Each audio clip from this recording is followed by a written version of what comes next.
Bom, então eu vou convidar a todos para fechar os olhos, para a gente fazer a nossa oração inicial.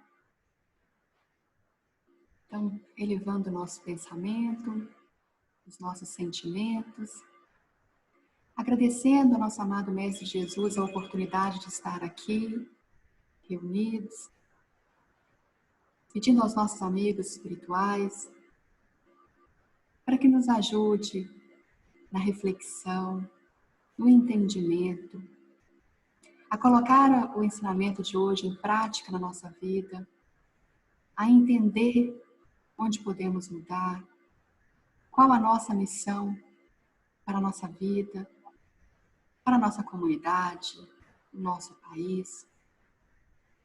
Que possamos a cada dia ser uma versão melhor de nós mesmos, olhar as pessoas com mais benevolência, mais indulgência, praticar em nós a caridade, o amor ao próximo, o respeito. Que possamos ser sempre, cada dia, uma versão melhor de nós mesmos. Que possamos ser o bem, que possamos distribuir o bem. E que possamos a cada noite sentir em nós uma mudança, refletir que nós estamos contribuindo, nós estamos aprendendo e praticando os ensinamentos de Cristo. Ao nosso amado Mestre Jesus, que se faça presente na nossa vida todos os dias, em todos os instantes. Então, agradecendo a presença de vocês, a presença dos amigos espirituais, vamos dar início a mais um estudo. Que assim seja. Graças a Deus. Bom, então deixa eu compartilhar com vocês a tela. Peraí.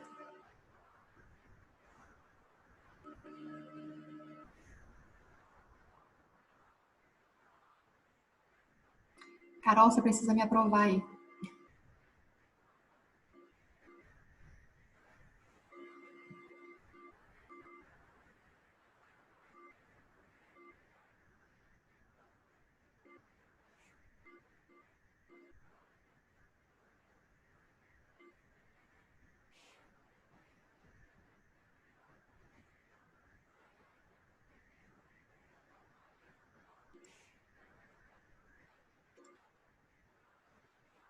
Então vamos lá.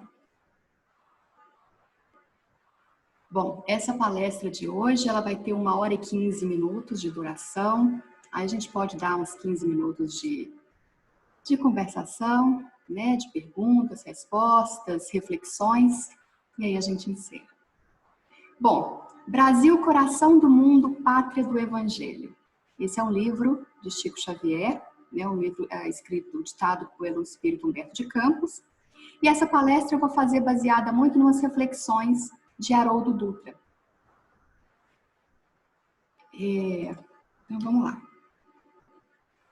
Brasil, Coração do Mundo, Pátria do Evangelho, de Humberto de Campos. Essa obra foi ditada pelo Espírito Humberto de Campos, que é um maranhense, literato da Academia Brasileira de Letras. Ele desencarnou na década de 30 e em 1938 ele escreveu esse livro através da psicografia de Chico Xavier. Então foi muito pouco período entre o desencarne e ele já trabalhava no plano espiritual para poder escrever esse livro. E esse, 1938, foi logo um pouco antes da Segunda Guerra Mundial, quando o Brasil não tinha a posição política e econômica que conquistou no cenário mundial depois, ao longo dos anos. Então, hoje em dia, exaltar as qualidades da flora, da fauna, a riqueza mineral e econômica, até mesmo a falar das qualidades do povo brasileiro, né, da fraternidade, da amistosidade, da alegria, é uma tarefa fácil. Mas é difícil, o livro foi escrito em 1938. Tão difícil era destacar esses potenciais antes da Segunda Guerra Mundial. Então foi naquele período logo após a Primeira Guerra, né, quando o domínio do mundo era ocupado por nações violentas. e quando as ideologias do comunismo radical, fascismo e nazismo dominavam o mundo, trazendo à humanidade um despenhadeiro de mortes, sofrimentos, perseguições, violências, torturas, covardias. Então, já tinha acabado a Primeira Guerra, né? Então imagina quem viveu isso. Nesse período, o mundo conheceu as trevas mais densas, levando alguns pensadores, filósofos e a própria alma das pessoas, até mesmo as mais simples, a imaginar que a humanidade estava assistindo ao seu fim. É difícil. Falar do Brasil hoje, apesar da crise política, de tudo, então ainda é muito mais fácil, porque a gente já viu muito mais beleza. Mas quando o livro foi escrito, onde estava todo mundo desiludido com a humanidade, era muito mais difícil. Quem viveu durante as guerras, assistiu o Holocausto e passou por aqueles períodos tormentosos da evolução do orbe terrestre, sabe muito bem o peso dessas palavras.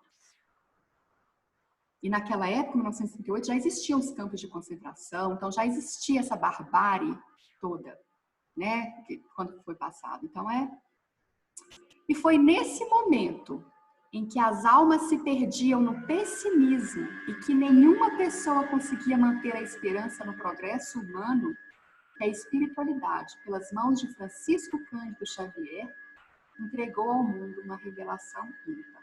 Então, eu estou passando agora para vocês, gente, uma reflexão do livro, que é muito importante, principalmente os primeiros capítulos, assim, essa reflexão moral, o porquê do livro.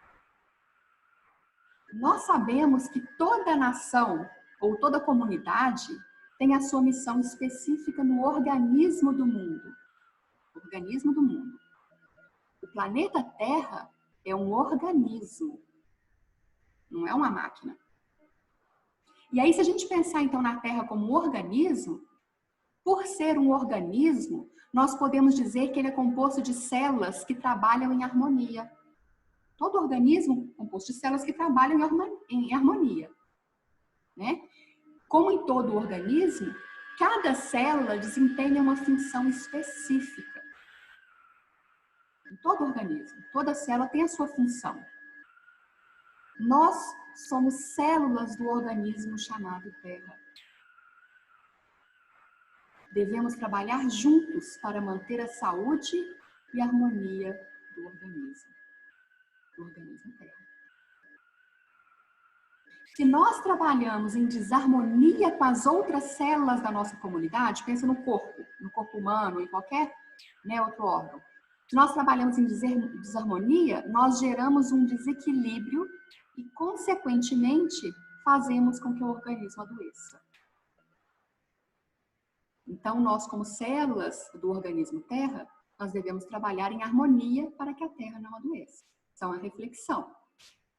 E aí, Paulo de Tarso, na Epístola aos Coríntios, nos advertia que não seria possível um corpo que fosse todo ouvido, ou que fosse todo olhos, ou toda boca, toda perna. Não.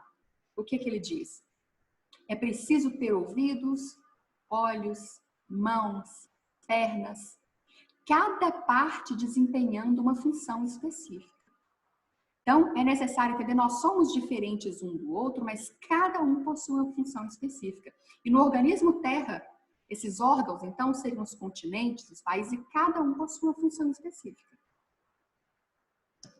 E no livro Brasil, Coração do Mundo, Pátria do Evangelho, Humberto de Campos, amparado pela espiritualidade mais alta, ele revela qual a função do Brasil para ajudar a consertar a população. Então, imagina.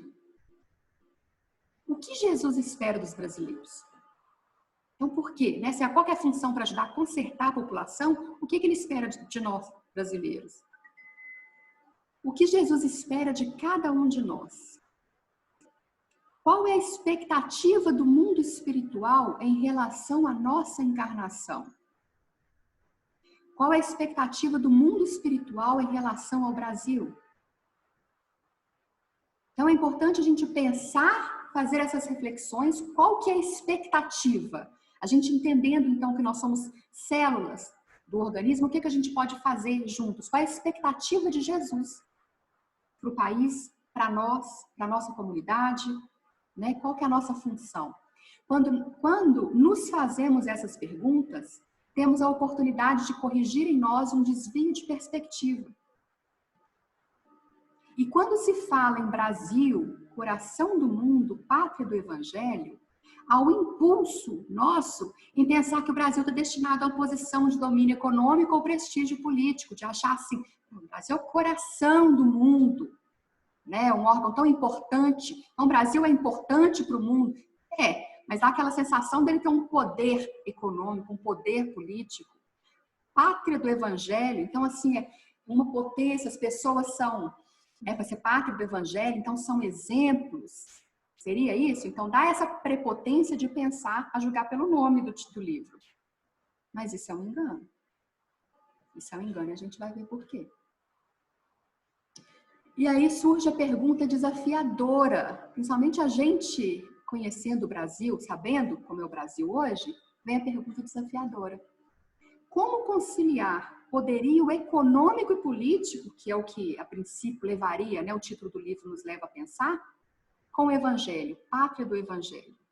Então, como pode conciliar o poder econômico, poder político e o ensinamento do Evangelho?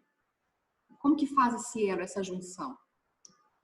E voltando na história, qual nação poderosa nesse planeta se ergueu sem a violência?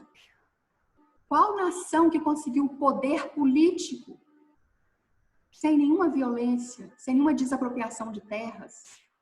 Ou qual nação conseguiu poder econômico? Então a gente pode voltar nos egípcios, na Idade Média, na Europa até, não precisa voltar tanto, mas nesse século. Então, assim, qual nação se desenvolveu sem a violência? E aí, por que então juntar o poder, a pátria, né, o coração do mundo, pátria do Evangelho, mas como juntar o poderio econômico, político e o Evangelho? Então, será isso mesmo quando fala, né, o título do livro levaria a isso? Será que é isso que Jesus estava esperando de nós? E aí, então, retrata a Revolução Francesa, né? Mas não se trata de apontar o dedo para os nossos irmãos de outras nações. Porque todos nós somos espíritos imortais. Então, não adianta nós pensarmos, né, voltar no passado, tudo o que aconteceu, e pensar que a Alemanha falhou, o que o Egito falhou, na França, na Inglaterra. Nós somos espíritos imortais. Nenhum de nós pode apontar o dedo para a Inglaterra, por exemplo, porque a maioria de nós já encarnou lá. Nenhum de nós pode apontar o dedo para a França, porque muitos de nós já fomos franceses. Na verdade, a humanidade é uma família. Isso tudo vem abordando, vem mostrando para a gente como lição moral, logo no início do livro, antes da gente começar mesmo. A humanidade é uma família. E quando apontamos o dedo para um, estamos criticando a nós mesmos, porque de repente foi nós que causamos aquilo que nós estamos criticando. Fomos nós que construímos e nós também falhamos. Quando pensamos na fraternidade universal, ainda que nós não tenhamos encarnado na França, na Alemanha, na Inglaterra, no qualquer país que nós estejamos criticando, mas quando nós pensamos na fraternidade universal, o fato de um país, a França, a Inglaterra, qualquer um ter errado, é um fato que também nos pertence, também diz respeito a nós. E que nós não devemos apontar, criticar, apontar o dedo, o criticar sim, se for para tirar a lição de aprendizado, mas não apontar dedos e dizendo que o outro falhou, que aquele outro pode ter sido nós mesmos. Nós já nascemos lá. E aí vem uma reflexão, eu peguei esse exemplo, agora a partir de agora todas as imagens elas são do Brasil, só para enaltecer a nossa flora, a nossa fauna. Mas aí vem uma reflexão seguinte, o erro de uma pessoa pertence à família humana. O erro de uma pessoa pertence à família humana. E um dia entenderemos isso. Um dia nós entenderemos isso. E aí, eu peguei esse exemplo aqui, que é um desmatamento, né, de uma mata no formato do pulmão. De repente é um homem que está desmatando. Mas o erro desse homem pertence à família humana. Então está desmatando aí o pulmão do mundo. E lá na frente nós vamos entender que foi nosso erro também não ter feito nada para corrigir, para evitar. O erro de uma pessoa pertence à família humana. Um dia a gente vai entender isso no sentido mais amplo da palavra. A miséria de um país ecoa em outro hemisfério. A miséria daqueles lá que estão sofrendo só porque está longe, nós não devemos ser insensíveis, porque diz respeito a nós também. E aí eu peguei essa imagem bem propícia para o momento, né? Mas para dizer o que? A doença de um único ser pode afetar a humanidade inteira. Olha como que essa frase, ela se aplica bem, a gente consegue entender um pouquinho mais a profundidade. Mas quando estava no livro, a gente talvez nem entendesse isso, né? Que a doença de um único ser pode afetar a humanidade inteira. Hoje a gente compreende um pouquinho mais. Ou seja, tudo que um afeta, na verdade, é a humanidade toda. Não afeta um indivíduo exclusivo. Nós somos um conjunto que afeta um, afeta os outros. Então, poder político e econômico, por enquanto, só é conquistado à base de sangue e desapropriação. Por enquanto. Por essa razão, no prefácio do livro, que o prefácio foi escrito por Emmanuel. Então, no prefácio do livro, Emmanuel avisa. Eu coloquei o texto aqui. Nossa tarefa visa esclarecer o ambiente geral do país, argamassando as suas tradições de fraternidade com o cimento das verdades puras. Porque se a Grécia e a Roma da antiguidade tiveram a sua hora, né, já foram potências, como elementos primordiais das origens de todas as civilizações do Ocidente. Se o Império Português e o Espanhol se alastrou quase por todo o planeta,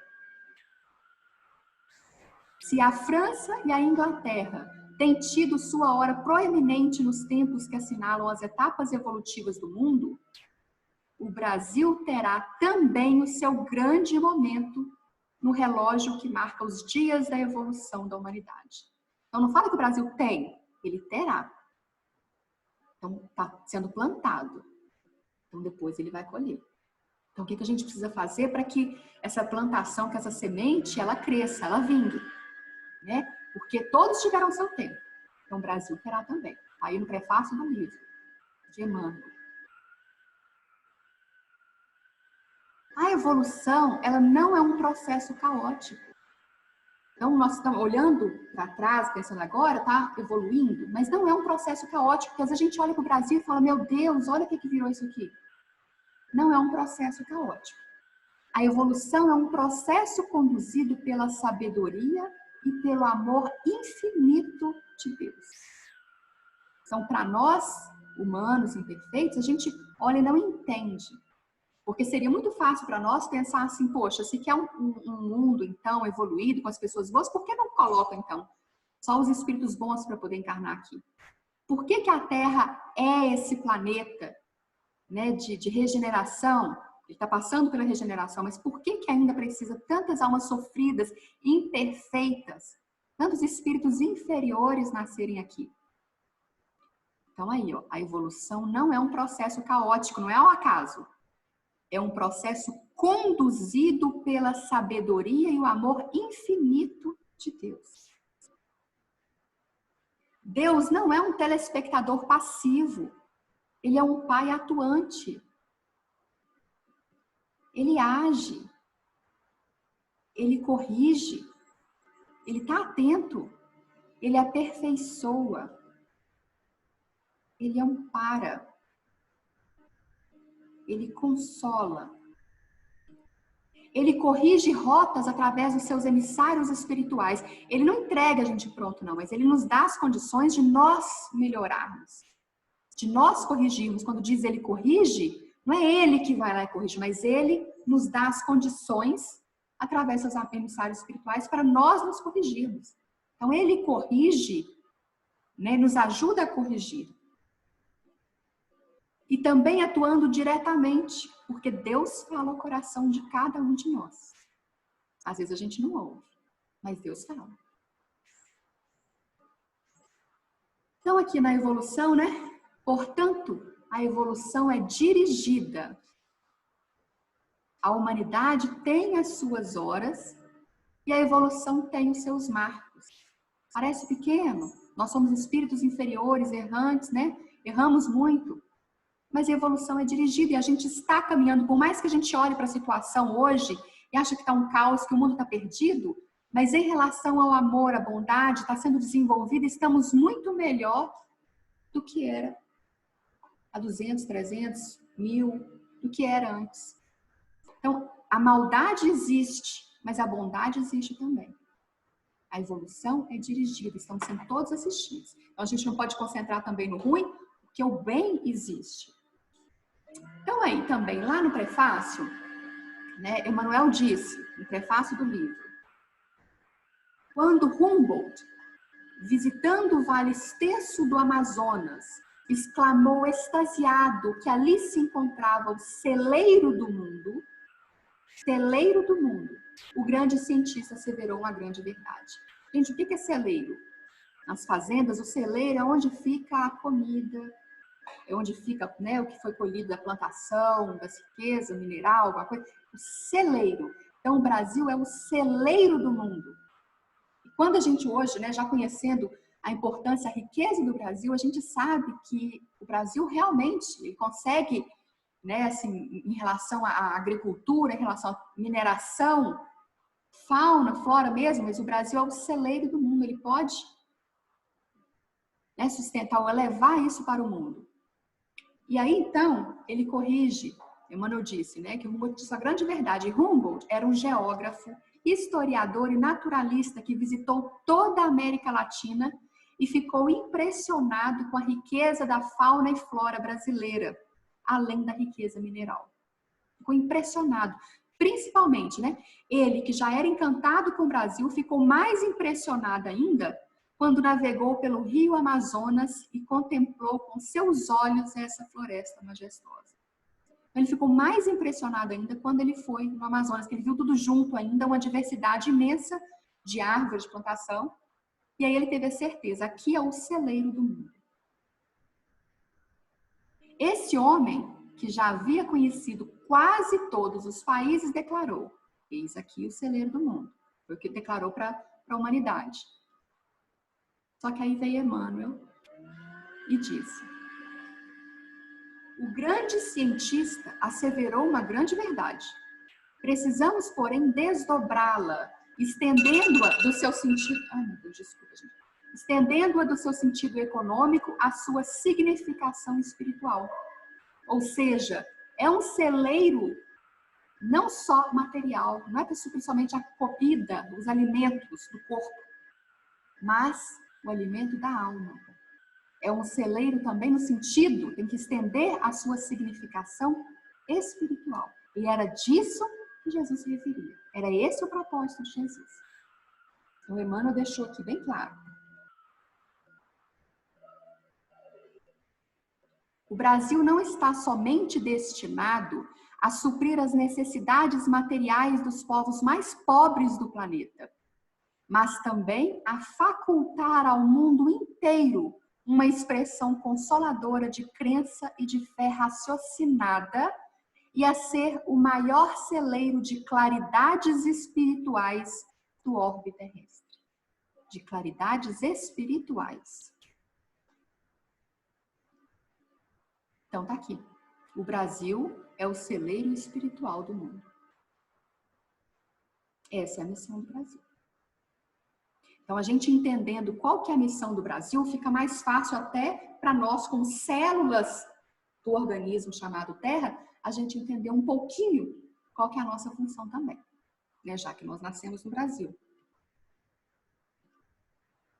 Então, quando alguém indaga, quando alguém se pergunta por que que o Espiritismo é tão grande, tão forte no Brasil?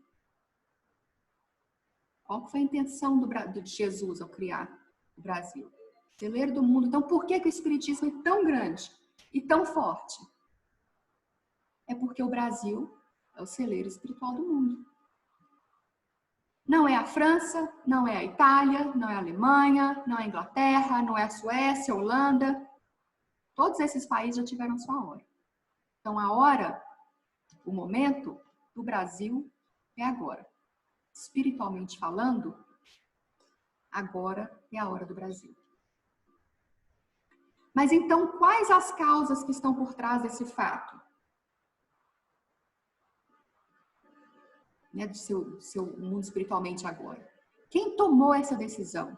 De onde saiu, então, que o Brasil ele tem essa missão espiritual? O que foi feito até agora com relação a essa missão? Então, agora a gente vai começar. Isso aí foi uma introdução, mas agora um prefácio. Né? Agora falando, então, do livro Brasil, Coração do Mundo, Pátria do Evangelho. Bom, eu já fiz uma breve introdução, mas no prefácio, né, foi escrito por Emmanuel e depois há um esclarecimento de Humberto de Campos. É por isso que agora, nessa palestra, estou focando principalmente nisso, porque é essencial não ler, mas estudar o que Emmanuel e Humberto de Campos eles quiseram dizer. Primeiro, Humberto de Campos, escritor consagrado, foi membro da Academia Brasileira de Letras e ele sabe apreciar os fatos e escrever como ninguém. Humberto de Campos. Por isso, Emmanuel reconhece, porque Emmanuel também já ditou livro para o Chico, mas Emmanuel reconhece essa característica, essa facilidade de Humberto de Campos e entregou a obra a Humberto de Campos, né? Entregou a obra a ele, porque ele tem facilidade de expressão e comunicação sobre os fatos ocorridos.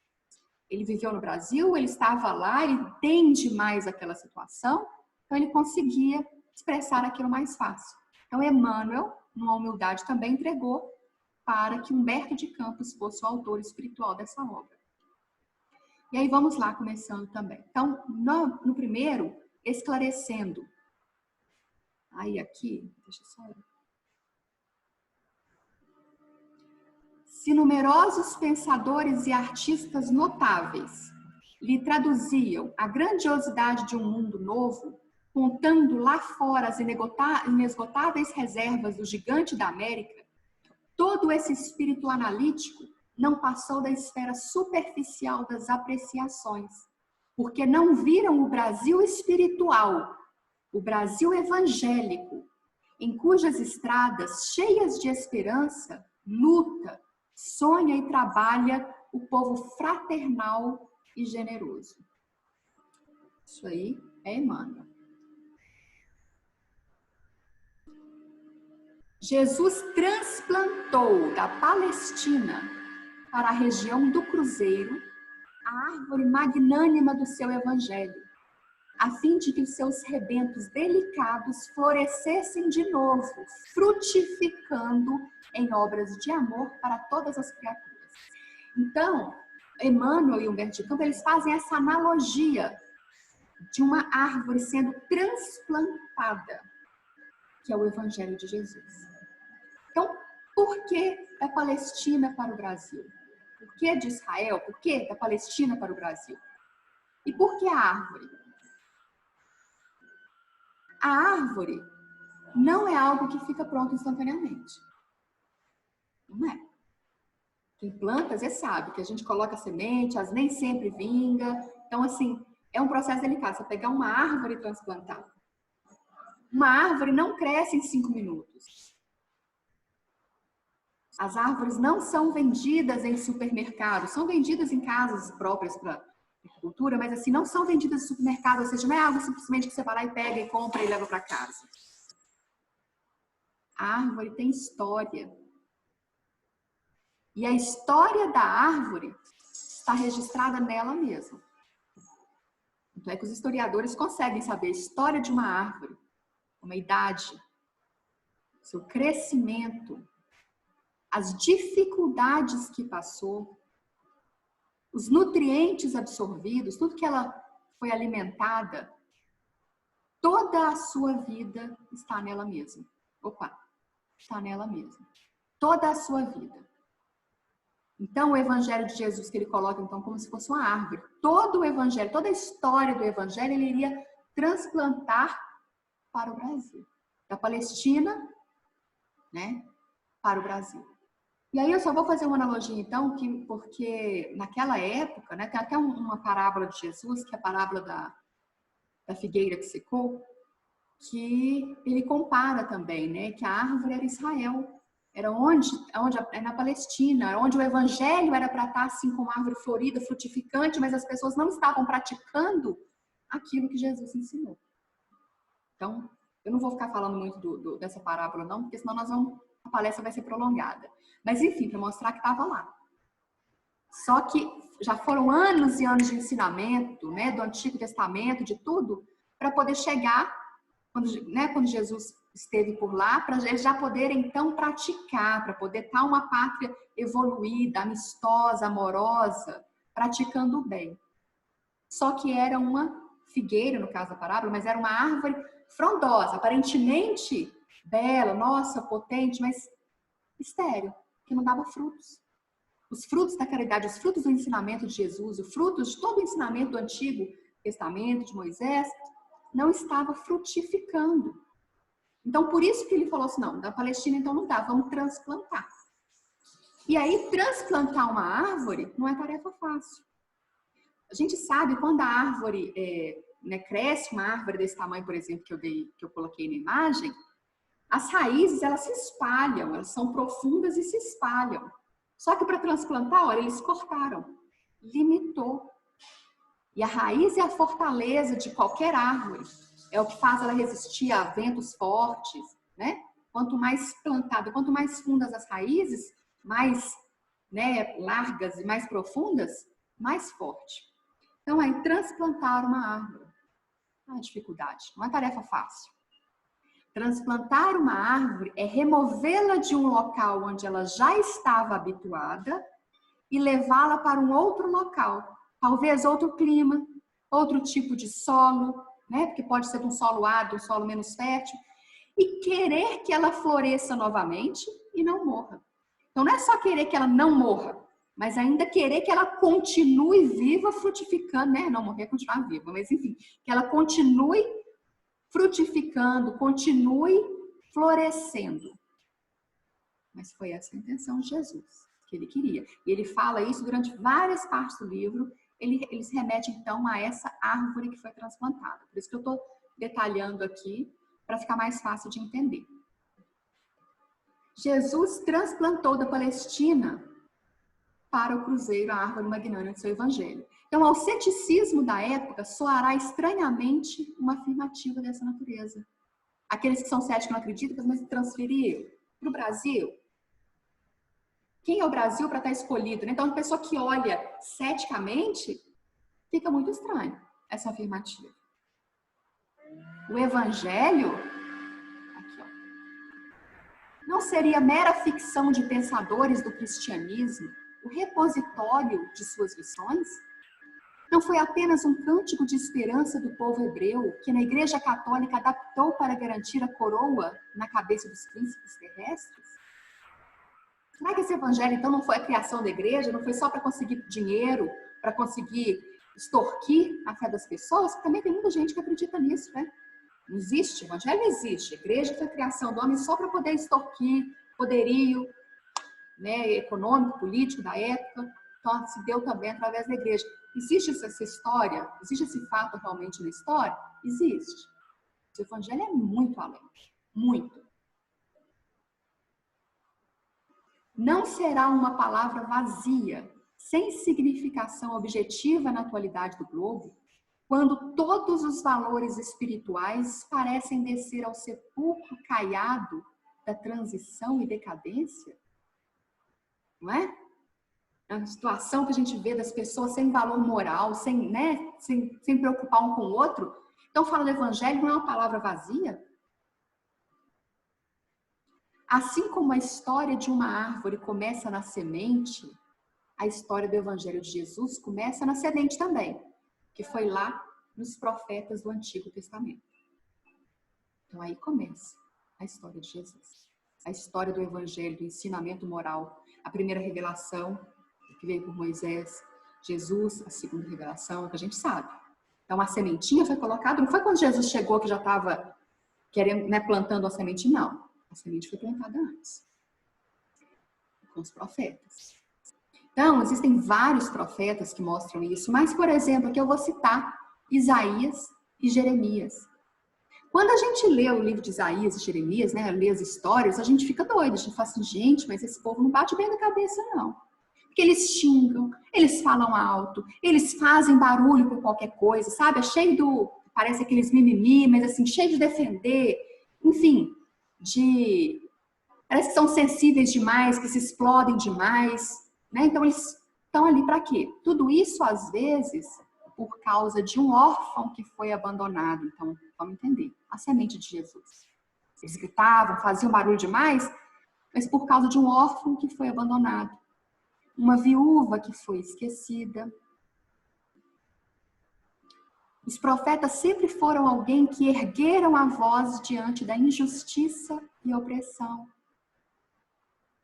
Eles não ficavam gritando à toa, eles não faziam, não era mimimi. Eles defendiam. Eles tinham a coragem de defender a injustiça e a opressão. Por isso que a maior parte dos profetas, inclusive, eles eram executados. A maior parte dos profetas da história. Mas, enfim, os profetas sempre foram aqueles que nos diziam que o universo que nós vivemos é um universo moral. Moral. Os ensinamentos dos profetas sempre foi focando a parte moral. Possui leis morais de responsabilização que diziam que nós somos responsáveis pelos nossos atos. Não adianta eu culpar o outro. Nós somos responsáveis pelos nossos atos. E há uma lei divina que nos rege e há um acerto de contas periódico. Ou seja, né, ação-reação que a gente faz, a gente vai ser penalizado, vai acertar as contas, que é o que a gente faz. Seja o bem ou o mal. Né? Cada um de nós prestará conta de seus atos. Cada um.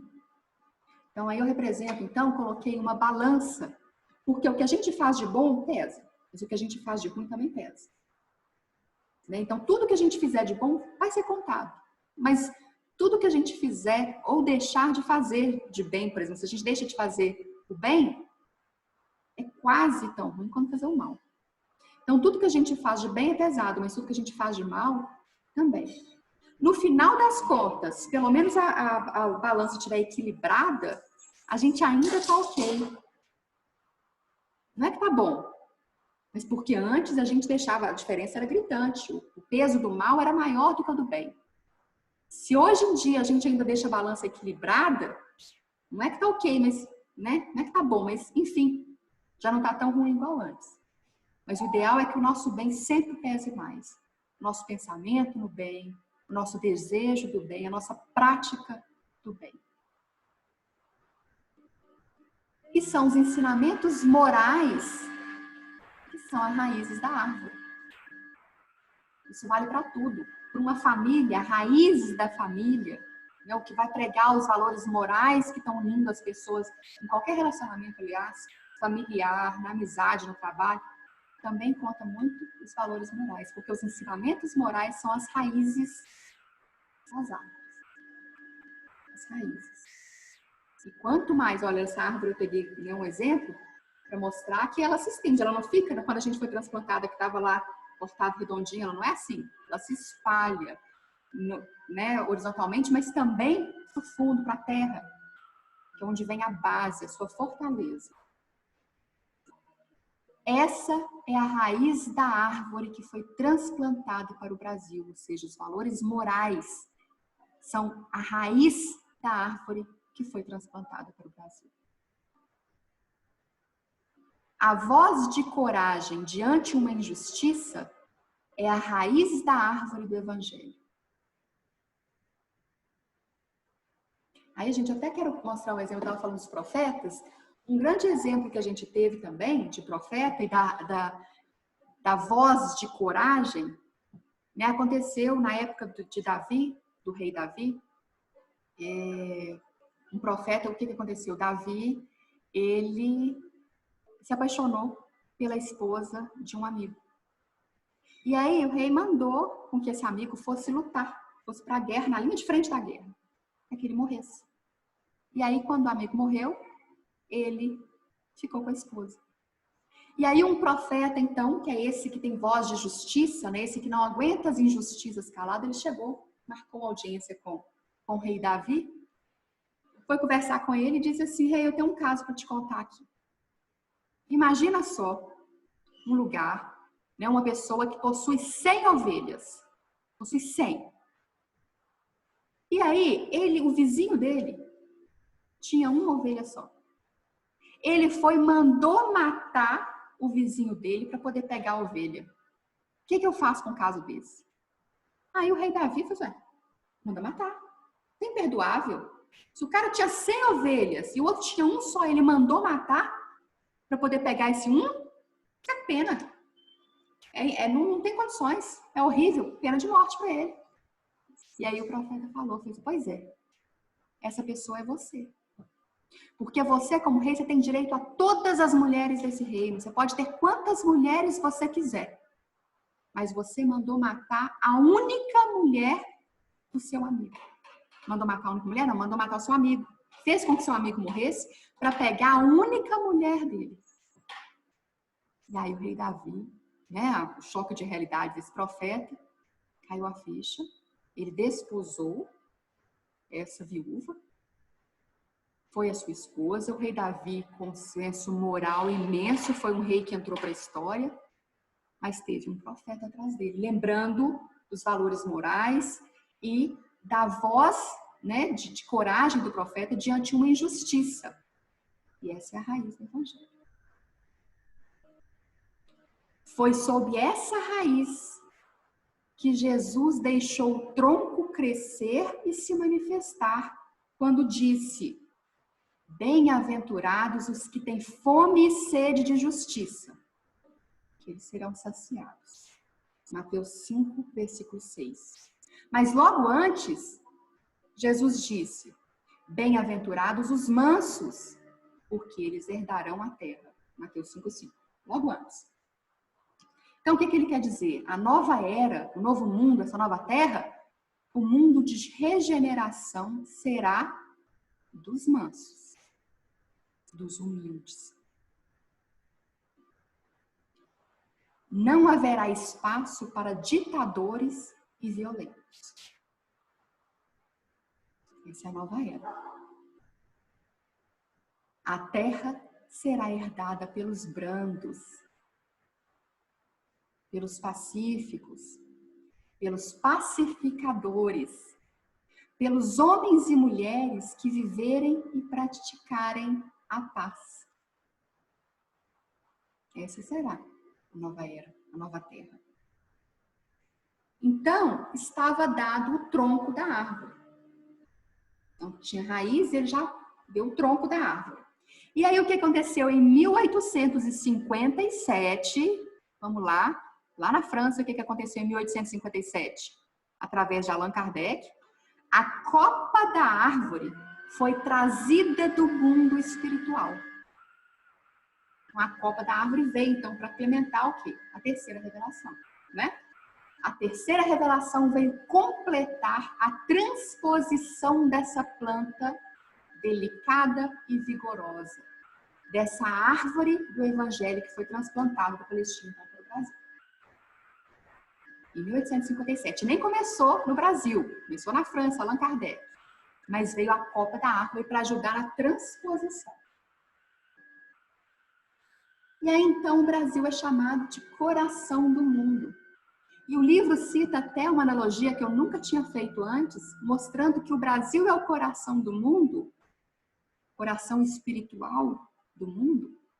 E não é à toa também que ele tem um formato desse órgão importante. Eu nunca tinha associado isso. Coração do mundo.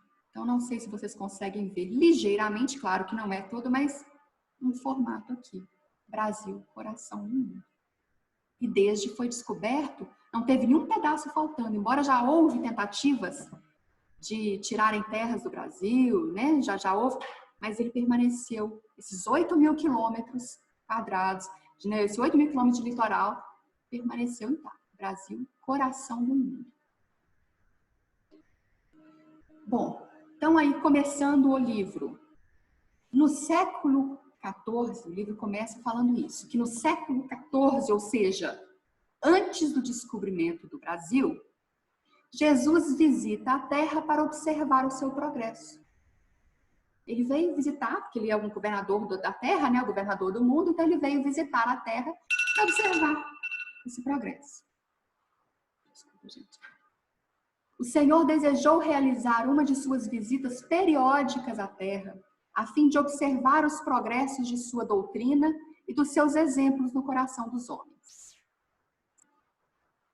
No coração dos homens. Ele não foi desejar ver o progresso das igrejas. Ele não estava querendo ver o progresso econômico, o progresso político. Ele estava visitando, então, o progresso, né, no coração dos homens. Essa é a razão da visita de Jesus. Então, nessa visita, Jesus ficou bastante decepcionado. Ele veio visitar logo após as cruzadas. Então, ele ficou bastante decepcionado. Ele visitou a Terra durante o final das cruzadas. A guerra, né, dos corações mais empedrecidos da humanidade. E aí, ele diz: meu coração se enche de profunda amargura, vendo a incompreensão dos homens no que se refere às lições do meu evangelho. Por toda parte é a luta fratricida, como polvo de infinitos tentáculos, a destruir todas as esperanças. Eu recomendei-lhes que se amassem como irmãos, e vejo-os em movimentos impetuosos, aniquilando-se uns aos outros como caíns desvairados.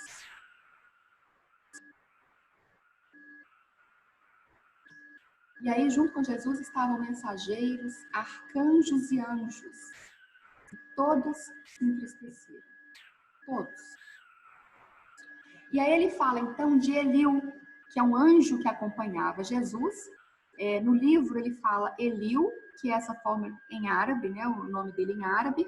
Mas muitos falam, na Bíblia, fala Iléu, que é a forma hebraica do nome Eliu.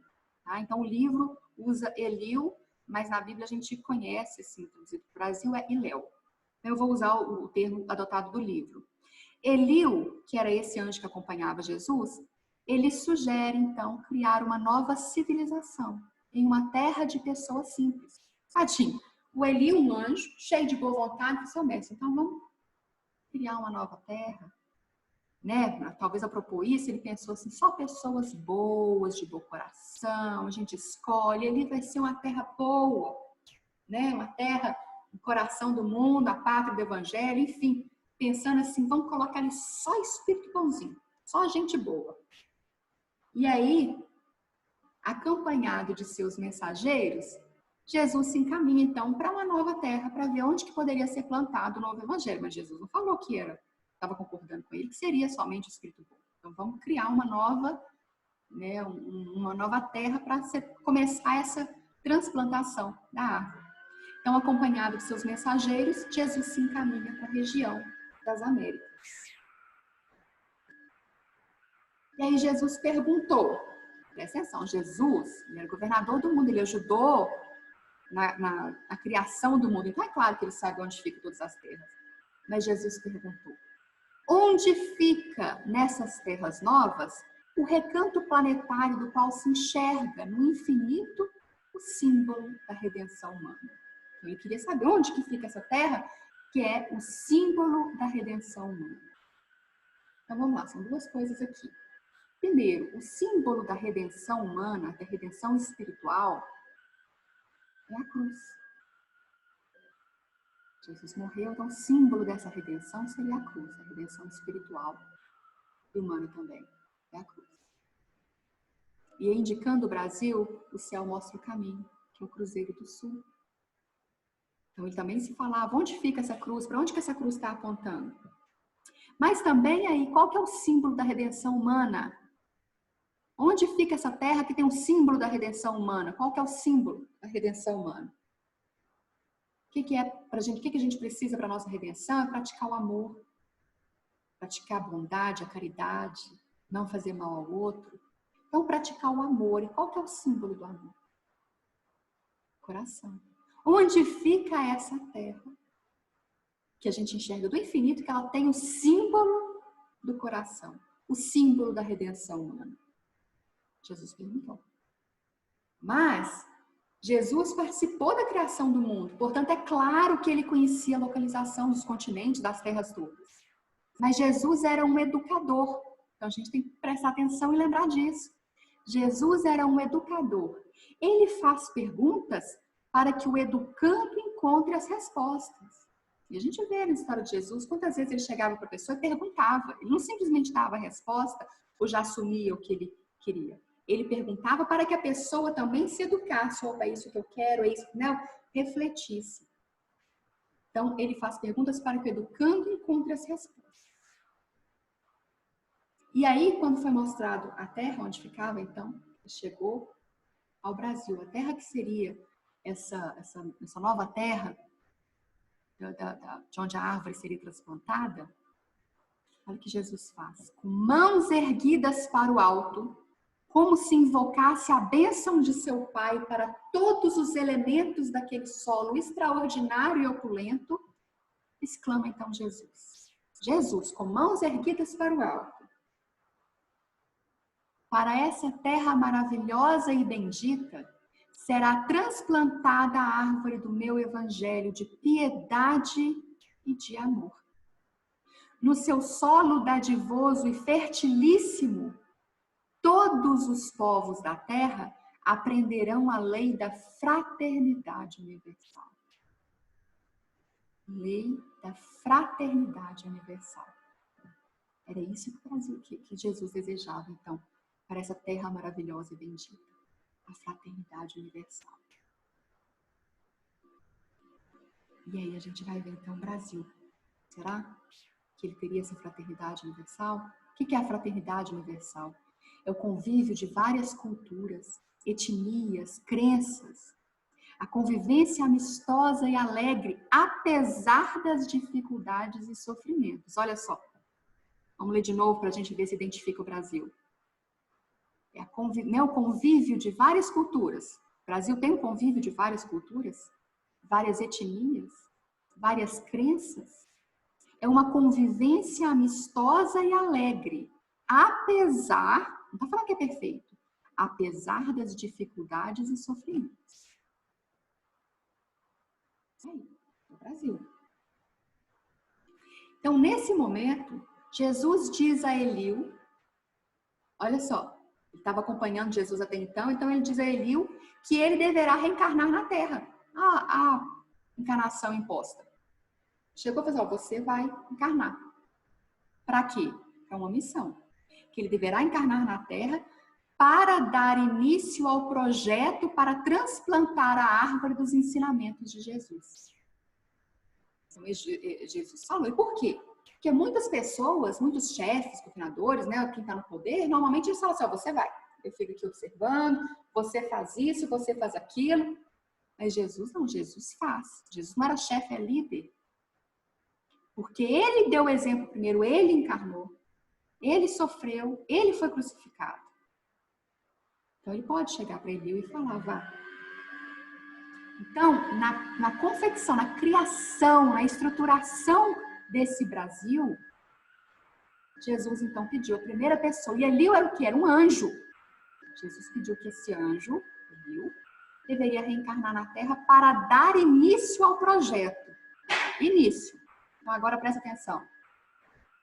Seguindo os planos de Jesus, Eliú nasceu em 1394 como filho de Dom João I e Dona Filipa de Lencastre. Então, Eliú se encarnou, né?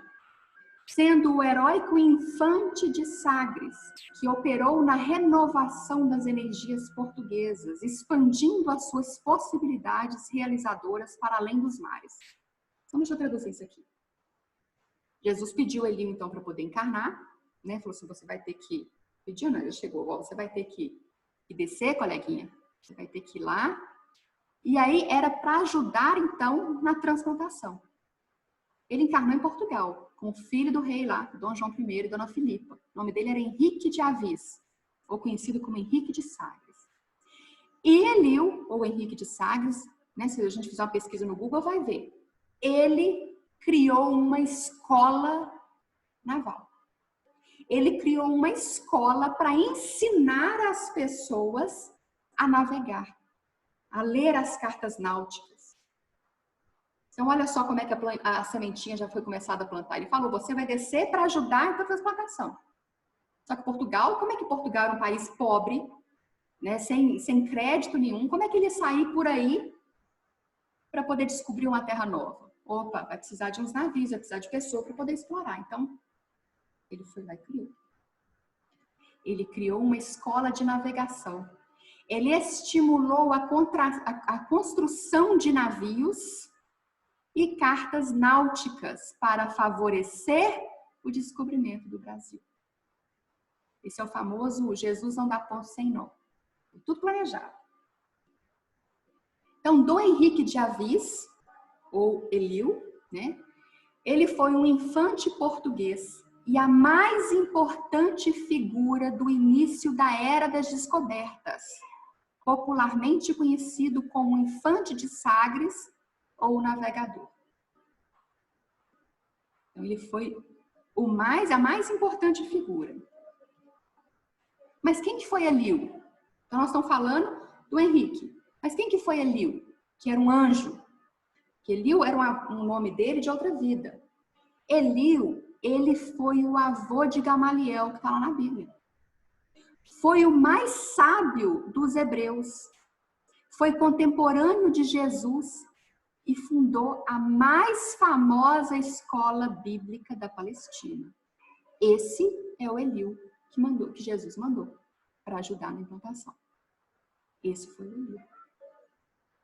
E na época existiam, ele foi contemporâneo de Jesus, assim, viveu um período na mesma época que Jesus, mas Eliu faleceu, acho que foi no ano 9 ou 10 dessa era já, então, depois de Cristo. Então, Jesus morreu com 33, né? Jesus tinha 10 anos, 9 anos. Mas aí existiam duas escolas. Eliu criou uma outra, essa escola, que hoje é a famosa escola bíblica da Palestina. Mas existia uma escola antes, né? Havia uma única escola naquela época, que era a escola de Shammai. E aí, Eliu era todo, ou Iléu, que aí falando da Bíblia, então o nome dele lá é Iléu. Iléu era amoroso, dócil, sabe? Estilo Barnabé. Já o Shammai, ele era mais curto e grosso, assim, ó, preto no branco. Tipo Paulo de Tarso, no início. Então, tem até uma história de uma vez, um gentio procurou o Shammai, querendo que o Shammai, né, nessa escola lá, ele falou assim, eu quero conhecer o Antigo Testamento, só que eu não tenho tempo para poder fazer essa escola toda, não. Então, eu gostaria que você me dissesse, mostrasse tudo o que diz o Antigo Testamento em uma palavra. E aí o Shammai expulsou. Não, senhor, que insulto, que absurdo, vai embora daqui agora. O Shammai não tinha isso. E aí expulsou esse gentio. E aí, esse gentio falou assim, vou tentar mais uma vez. Aí chegou lá para Iléu, falou, né, será que você pode, então, me ajudar a me explicar, se tiver condições, ele já estava mais brando, se tiver condições de explicar para mim o Antigo Testamento em uma, duas, poucas palavras. Você vê que ele já não foi escrito com uma só. Mas Iléu falou, tudo bem, eu consigo resumir em uma palavra. Aí o gentio já ficou, para isso que eu queria, mas não pedi, né? E aí Iléu foi resumir. O Antigo Testamento pode ser resumido em uma palavra. Amor. O resto é comentário. Só que você precisa ler. Você precisa ler para entender os comentários e os exemplos. Então vai, estude. Mas todo o Antigo Testamento e também o Novo Testamento pode ser reduzido em uma palavra. Amor. O resto, né, todo o restante são exemplos e aquela, né, dedução para a gente chegar à comprovação de que realmente se reduz ao amor. Mas tem que estudar para entender isso. Então vamos lá, continuando. Bom, Aí uma curiosidade, todos os grandes navegadores daquela época, eles foram anteriormente, em outra vida, eles foram judeus. Todos. Pedro Álvares Cabral, Cristóvão Colombo, Vasco da Gama, todos. Eles foram judeus. E aí a curiosidade é isso, né? O povo hebreu que participou da fundamentação na Palestina foi chamado para construir a raiz do Brasil aqui. Né? Foi chamado para ajudar na transplantação dessa árvore. Chamado para construir a raiz do Brasil. Então, olha os cuidados para a árvore ser bem transplantada. Então, até nesse detalhe, quem que vai estar ali? Quem são esses navegadores? Aqueles que já plantaram, aqueles que já ajudaram na Palestina lá atrás, para plantar a árvore original. Então, vamos chamar para ajudar a trazer essa árvore para cá também. Então, foi um cuidado imenso para que essa árvore fosse transplantada. E aí, então, a gente chega, né? Já haviam, então, os navios, já foram construídos, já haviam os navegadores, e em 22 de abril de 1500, acontece o descobrimento do Brasil. E aí, assim que descobriu o Brasil, então, nós já existiam os índios e tal, assim que descobriu o Brasil, Jesus vem fazer uma visita espiritual. Vem ver. Esteve na terra, não falou qual o estado do Brasil, mas esteve lá para ver essa árvore sendo transplantada. Foi mostrado, então, né? Já estava o buraco todo feito, já foi feito o terreno, e a árvore veio sendo transplantada. No início, não é tudo de uma vez. Essa transplantação acontece por partes. Não é simplesmente colocou lá e já está pronto. A gente vê o Brasil hoje, ele não está pronto. É o início dessa transplantação. Aí, dirigindo-se a um dos seus elevados mensageiros na face do orbe terrestre, em meio do divino silêncio da multidão espiritual, sua voz ressoou com doçura. Só imagens do Brasil, gente, eu peguei só para nos lembrar dessa beleza do país. Então, ressoou com doçura. Ismael, manda o meu coração que doravante sejas o zelador dos patrimônios imortais que constituem a terra do cruzeiro. Então aí, quem acompanhou Jesus era o Ismael, que era um anjo. Então Ismael que ajudou nessa participação, e aí Jesus fala para ele, manda o meu coração que você seja o zelador, então, do Brasil. Recebe-as nos teus braços de trabalhador devotado da minha seara, como a recebi no coração, obedecendo às sagradas inspirações de nosso Pai. Reúne as incansáveis falanges do infinito que cooperam nos ideais sacrossantos de minha doutrina e inicia desde já a construção da pátria do meu ensinamento. Para aí, eu transplantei a árvore da minha misericórdia e espero que a cultives com a tua abnegação e com o teu sublimado heroísmo. Ela será a doce paisagem dilatada do Tiberíades, que os homens aniquilaram a sua voracidade de carnificina. E aí então Jesus entrega para ele uma bandeira branca. Guarda esse símbolo da paz, a bandeira branca, guarda este símbolo da paz e inscreve na sua imaculada pureza, o branco representando a pureza, então escreve ali o lema da tua coragem, o teu propósito de bem servir a causa de Deus. E, sobretudo, lembra-te sempre que eu estarei contigo no cumprimento dos teus deveres, com os quais abrirás para a humanidade dos séculos futuros um caminho novo, mediante a sagrada revivência do cristianismo.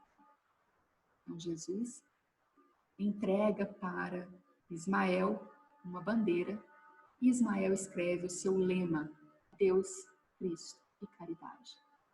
Escreveu ali o que ele queria que fosse o lema dessa pátria nova. Deus, Cristo e caridade. Bom, Jesus diz a Ismael, repara, então já tinha sido descoberto, né? Então já existiam os índios lá, a gente sabe como foi o descobrimento, né? Que eles estavam tentando evangelizar os índios, escravizaram muitos índios, mas enfim. Então, observando também, Jesus diz a Ismael, repara todas as nações que falharam nos últimos séculos. Todas. Então, nós não vamos cometer os mesmos erros nessa terra. Então, nós vamos observar os erros das outras terras, né, de outros locais ao longo dos séculos, mas nós não vamos repetir esse erro, não. Então, Ismael ficou todo feliz com isso. Então, vai vir espírito puro, nós vamos colocar só gente boa aqui, gente, né, de coração voltado para o amor, voltado para o bem, né? Mas aí Jesus disse assim, então vamos lá, quais são os planos de Jesus? Quem foi o povo escolhido?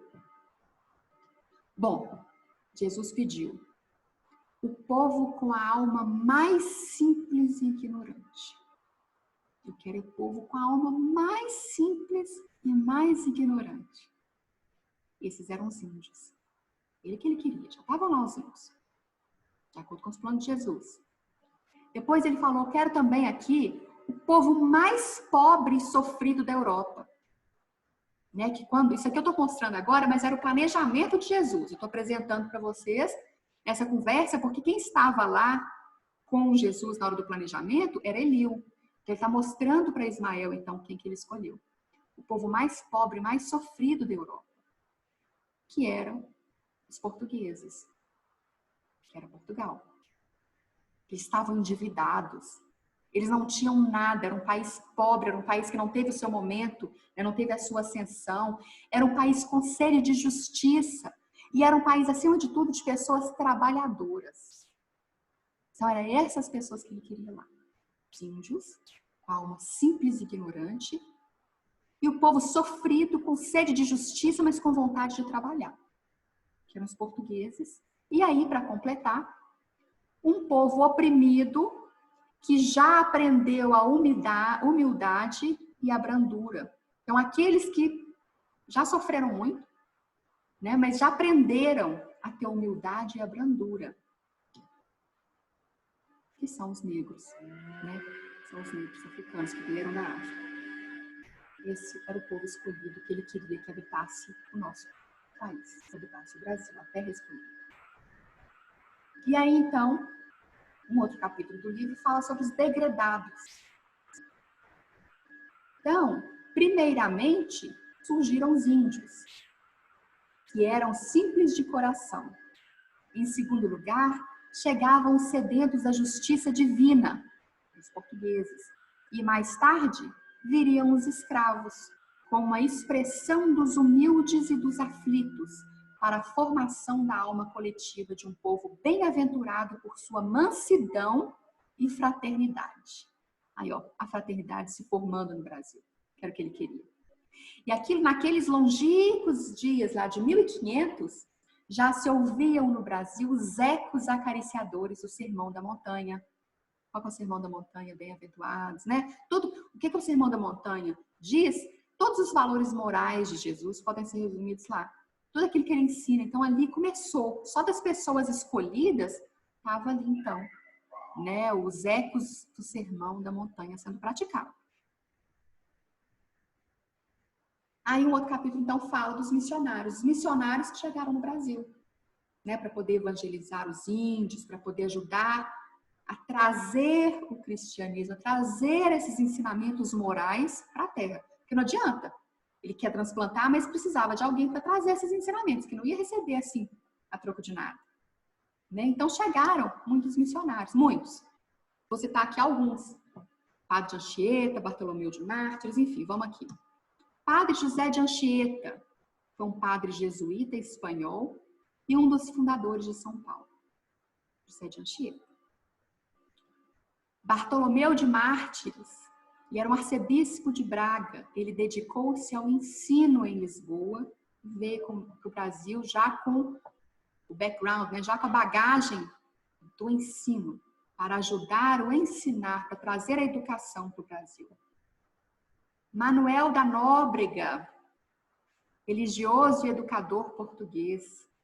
Tem um livro que Emmanuel escreveu que ele mostrou que ele era, né, em uma das últimas vidas de Emmanuel, Manuel da Nóbrega, Padre Manuel da Nóbrega. E aí ele diz nesse livro que, cansado já das vidas, né, das posições de poder que ele já ocupou, ele quis, então, inspirado pela sua antiga esposa, quem leu há 2000 anos sabe, de Lívia, ele quis então nascer na posição de abnegação e trazer e divulgar os ensinamentos de Jesus.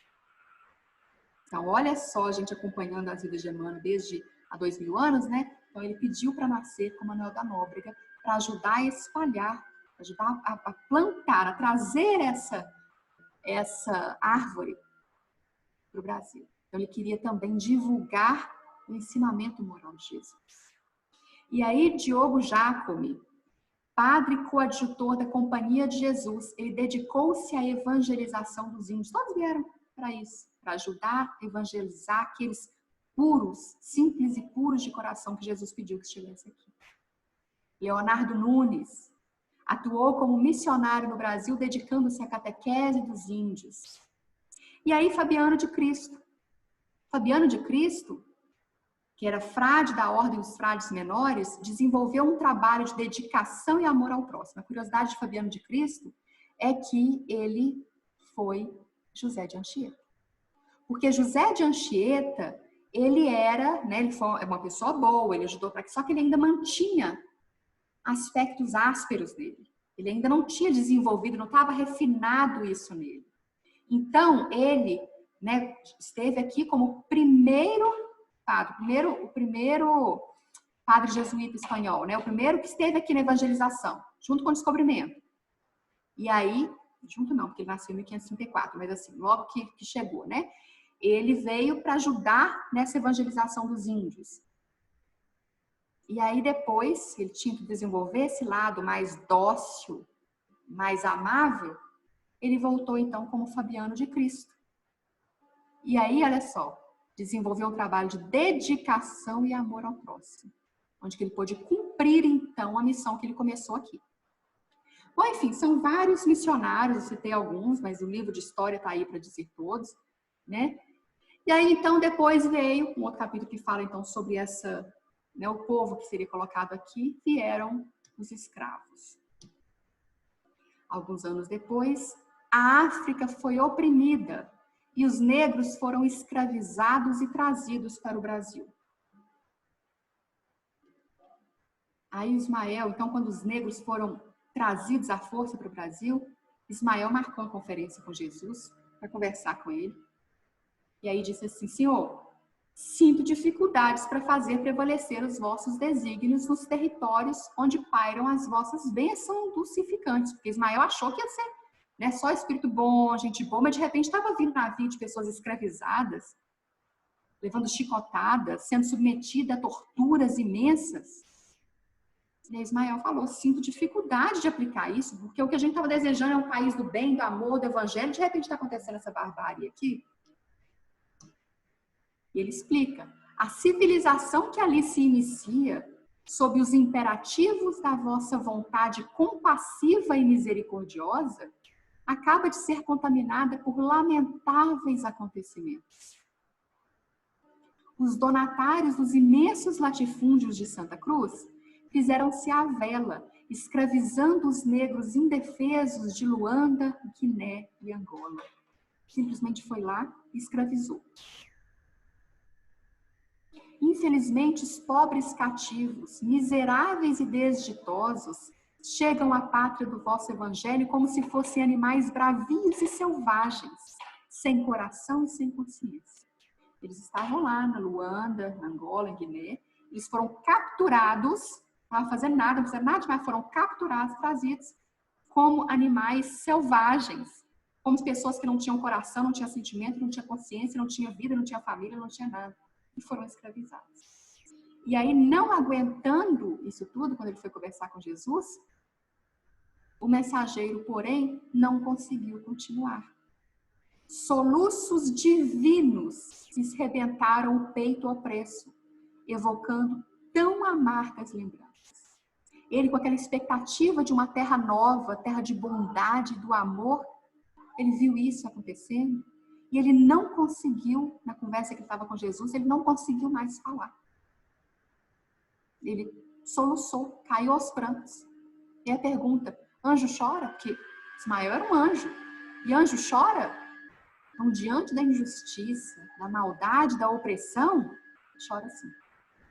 Ainda mais diante de uma injustiça tão grande, tão covarde. O anjo chora. E Ismael mostra isso. E aí, o Divino Mestre, porém, cingindo ao seu coração augusto e magnânimo, explicou brandamente. Jesus chamou para conversou com ele. Ismael, acerena teu mundo íntimo no cumprimento dos sagrados deveres que te foram confiados. Bem sabe que os homens têm a sua responsabilidade pessoal nos feitos que realizam em suas existências isoladas e coletivas.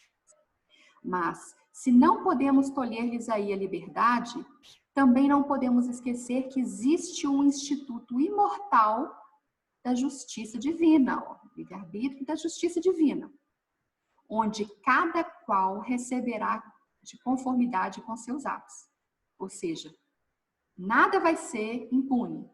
Então, quem está fazendo essa maldade vai pagar de acordo com seus atos. Mas ele também lembra que nada acontece por acaso também. Que às vezes essas pessoas que para nós agora, no nosso olhar, são inocentes, não está acontecendo nada com eles assim, que Deus desamparou e não merece. Então existe isso, ação-reação. Havia eu determinado que a terra do cruzeiro se povoasse de raças humildes no planeta, buscando a colaboração dos povos sofredores das regiões africanas. Todavia, para que essa cooperação fosse efetivada sem o atrito das armas, aproximei Portugal daquelas raças sofredoras sem violência de qualquer natureza. Então, para não precisar das armas, ele já foi lá, aproximou, para que essas almas sofredoras viessem. Esse era o plano de Jesus, só que é o livre-arbítrio. Então, as pessoas usaram, sim, abusaram, aliás, não foi usaram, né? Das armas e dos castigos, das torturas, com esse povo que veio para contribuir. A colaboração africana deveria, pois, verificar-se sem abalos perniciosos, no capítulo das minhas amorosas determinação. Então, Jesus não determinou que eles iam sofrer. Ele falou assim, você precisa sofrer, então vem cá que eu vou te escravizar. Não. Eram espíritos sofredores que aprenderam com a brandura, né? Aprenderam com humildade, a brandura, fizeram coisas na vida passada, mas Jesus não falou, tipo assim, então agora vem cá que você vai pagar. Não. Aproximou, Portugal deu a chance de vir e praticar, porque ele já sabia, então vamos dar a chance para vocês praticarem, então, né, me ajudarem a construir, a transplantar essa árvore. Mas aí o homem branco da Europa, entretanto, está prejudicado por uma educação espiritual condenável e deficiente. E aí escravizou e aí danou-se tudo, né? Enfim, aqui é o fim da primeira parte, mas espera aí. Aqui a primeira parte do livro não significa metade do livro, não. É uma parte que explica muita coisa. Então, a partir de agora, vem, né, o que a Carol vai falar semana que vem, então vem tudo o que acontece no Brasil. Só que calma aí. Fim da primeira parte, porém, eu gostaria de fazer uma ponderação. Ao ler o título do livro Brasil, Coração do Mundo, Pátria do Evangelho, é comum imaginar uma nação que seria modelo econômico, político e social, admirada e tida como exemplo por todas as outras. Mas essa não é a nação modelo para Jesus. Porque se Jesus quisesse que o Brasil fosse, então, uma potência econômica, potência social, ele teria feito. Mas não foi esse o desejo de Jesus. E aí no livro, só para lembrar então, deixar bem frisado para a semana que vem, a história começa com a visita de Jesus à Terra, onde ele vem como gestor, governador do mundo e pede um inventário do cristianismo. Todos se envergonham do que estava acontecendo com o cristianismo na época. E Jesus se entristece. Depois de mais de 1.300 anos do evangelho no mundo, o resultado moral da humanidade era vergonhoso. E depois de mais de 2.000 anos de evangelho também não está muito bem não, mas enfim, o resultado moral da humanidade era vergonhoso. Com isso, Jesus decide transplantar a árvore do evangelho para outro lugar. Então, só recapitulando aqui, vai ser rápido. Jesus planeja colocar 3 raças tristes para habitar a nova terra, que eram os índios. Essas 3 raças tristes fala lá no início do livro. em referência ao poeta Olavo Bilac, que ele fez um poema falando de 3 raças tristes. E ele coloca, então, seriam os índios, os portugueses e os negros. Ismael é nomeado zelador do Brasil. Quando viu a crueldade que estava acontecendo, ele chora diante de Jesus. E a solução de Jesus, então aqui em outras linhas vem, ele pediu que Ismael fosse às regiões mais tenebrosas da terra e chamasse todos os espíritos que faliram nas cruzadas, na Inquisição, todos os políticos corruptos da terra, todos os generais assassinos do mundo, todos os religiosos que se desvirtuaram durante séculos. Então, ele pediu para que Ismael fosse lá e juntar-se todas essas piores pessoas, né, os espíritos que faliram. E aí, ele pediu que todos eles se reencarnassem no Brasil. Esse é o Brasil que Jesus planejou. Jesus pediu para que pegasse todos. Então, aqui, só corrigindo o título do livro, com essas paisagens lindas do Brasil. Mas, enfim, Ismael, então, levanta a bandeira, Deus, Cristo e caridade, e a turma desses espíritos ruins, né, dos espíritos infelizes, segue o anjo e encarna no Brasil, cada um no seu tempo. Conclusão. Então, em outras palavras que foi falado até agora, Jesus quis dizer que ele não veio para os sãos, ele veio para os doentes. Jesus, a terra prometida, a terra nova, a terra criada por Jesus, não é algo para ser um modelo político, modelo econômico daquela terra santa. Não. A terra ideal para Jesus era aquela das piores pessoas, aquelas que mais falharam. Porque Jesus não veio para os sãos, ele veio para os doentes. O Brasil é um hospital. Ele não é uma galeria de arte. Ele não está ali para as pessoas ficarem, olha o Brasil, que lindo, eu quero. Não. Ele é um hospital. O Brasil não foi feito para exibir santos. Ele foi feito para regenerar os necessitados. No Brasil estão reunidos os piores homens da humanidade. Os piores homens. Estão lá ainda, né? Corrupção, todos. Porque a gente, quando a gente reencarna, a gente mantém ainda os resquícios da vida passada. Se eles eram os piores, como é que no Brasil vai ter só pessoas honestas? Se eles eram corruptos, se eles eram desleais antes? Então ainda existe resquício, só que lá é o hospital. Por que os piores espíritos se encarnaram no Brasil? O Brasil é o hospital do Cristo. Do Cristo. Eles nasceram no Brasil para terem a oportunidade de se redimirem. Então, vários espíritos ruins, inclusive eu, que estou falando com vocês, nasceram no Brasil para ter a oportunidade de se redimir. Então, inclusive eu, não sei de vocês, mas enfim. Ninguém nasce no Brasil à toa. Então, nós nascemos, como hoje em dia também a Terra é um país, a Terra é um planeta de espíritos inferiores. Ninguém está aqui é santo, é puro. Então, todos nós temos as nossas pendências e estamos aqui para melhorarmos, né? Mas aí, na Terra escolhida para o Brasil, então, eles nasceram para terem a oportunidade de se redimirem. E aí, então, eu criei uma imagenzinha, gente, desculpa que eu fui colocando aqui. Eu montei o solo, né? Vamos imaginar a transplantação da árvore. Primeiro, para você plantar uma árvore, é preciso semente. Então, vai plantando, né? A gente joga semente para depois colher. Aí, essa semente começa a gerar a raiz.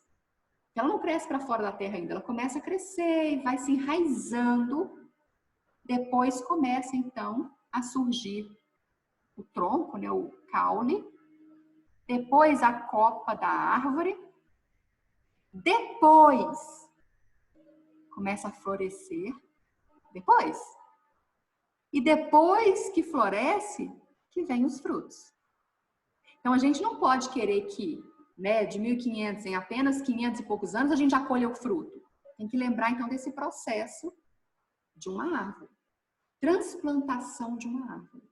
A semente, a raiz, o caule, a gente nem chegou a florescer ainda, a gente ainda, sei lá, está na raiz, está começando no caule, ainda vamos florescer e aí sim virão os frutos.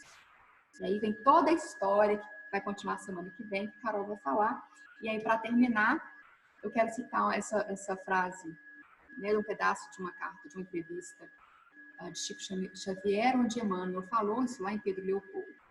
Muito em breve, o homem estará ligado à glória da religião cósmica, da religião do amor e da sabedoria, que o cristianismo renascente, o espiritismo de hoje, edificará para a humanidade, ajustando-a ao conceito de bênçãos que o grande porvir reserva.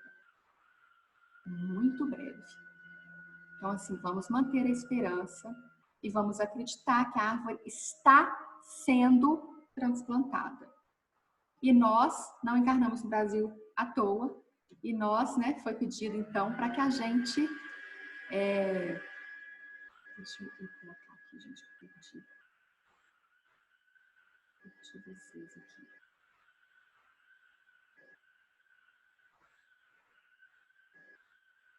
Deixa eu ver, para que a gente, então, colha, e aí, então, semana que vem é com Carol, para continuar essa história e todos os valores. Então, para a gente não olhar para o Brasil, né, pensando nesse coração do mundo, essa terra santa ou alguma coisa assim perfeita, porque isso nós sabemos que não é. Aliás, perfeição em lugar nenhum. Alguns países ainda se aproximam de um modelo melhor para nós. Mas, então, tá aí um pouquinho do que foi colocado. E agora é com vocês. Comentários, perguntas? Muito bom, Lu. Ai, meu Deus, que responsabilidade semana que vem continuar. Espetáculo, olha que espetáculo de palestra. Maravilhoso, maravilhoso. Parabéns. Maravilhoso. Nenhum comentário, gente? Perguntas? Luiz, Vera?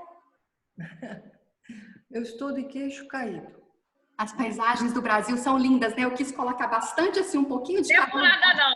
A da minha cidade, então, não é brincadeira, não, hein? A que mais apareceu. Não, você sabe. Mas apareceram também as praias do Nordeste. Sim, linda. Apareceu, inclusive, o Jalapão, que eu tive no Jalapão em setembro. Apareceu um fervedouro, que é a coisa mais linda, lá no Jalapão. Luísa, parabéns, Luísa. Estamos assim extasiados com tanta sabedoria, com sua maneira de falar, de transmitir. Parabéns, maravilhosa. Espetáculo. Obrigada, Marilene. A sua palestra, Luísa, ela acalmou bastante o nosso coração, sabe? Porque nós estamos vivendo um momento bastante triste, né? Com o nosso país, com fusões de ideias e outras coisas mais. E isso nos entristece bastante. Mas a forma com que você nos trouxe o Brasil como pátria do Evangelho, que é realmente o que o livro nos traz, né? Você conseguiu transmitir direitinho, né? O que o autor do livro, como é que é o nome dele? Humberto de Campos quis mostrar para a gente, né? Você trouxe exatamente o que retratou o nosso Brasil, né? E nós não podemos nos entristecer pelo que ele está vivendo, embora as nossas emoções, né, todas ainda um pouco desequilibradas, nos faz chegar à tristeza, né? Mas o entendimento disso tudo acalma. E você realmente, hoje, pelo menos o meu coração foi acalmado, lembrando que do futuro, não o que está acontecendo hoje, sabe? Isso é muito, para mim foi muito importante. Muito obrigada mesmo. Você, além de você estar linda, você falou lindamente. Obrigada, mas é mérito do Haroldo Dutra também, viu? Porque eu me inspirei bem. Eu vou falar inspirei para não parecer que eu copiei letra por letra, mas enfim, vou ficar só com inspirei para ficar mais bonitinho para mim, mentira. Mas obrigada, Vera.